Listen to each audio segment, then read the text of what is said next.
Hi అండి. ఇవాళ మనం బ్రెడ్ హల్వా ఎలా చేయాలో చూద్దాం.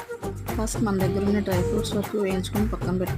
అదే ప్యాన్లో ఇలా బ్రెడ్ స్లైస్ వేసి బ్రౌన్ షేడ్ వచ్చేదాకా వేయించుకోవాలి.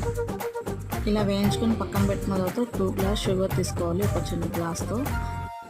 అలాగే అదే గ్లాస్తో 1.5 గ్లాస్ వాటర్ తీసుకొని అందులోనే కొంచెం యాలకుల పొడి లేదంటే యాలకులు దంచేసినా పర్వాలేదు. పాకం మరీ ముదురుగా రానక్కర్లేదు. ఇప్పుడు అందులో మనం బ్లైట్ చేసేసి ఒక్కొక్కటి వేసేసుకుంటాం. అలాగా మొత్తం వేసుకొని ఇలాగా కలిపేసుకొని పెట్టుకోవాలి. నేనైతే ఒక 10 బ్రెడ్ స్లైస్ తీసుకున్నాను. ఆ ముక్కలన్నిటిని ఇలా మెత్తగా ఆ పాకంలో ఉంచాలి. అలాగే లాస్ట్లో మనం పంచదార తీసుకున్న గ్లాస్తో ఒక 3/4 గ్లాస్ పాలు తీసుకొని ఇలా వేసుకోవాలి. స్మాష్ చేస్తూ దీన్ని అలా తిప్పుతూ ఉండాలి.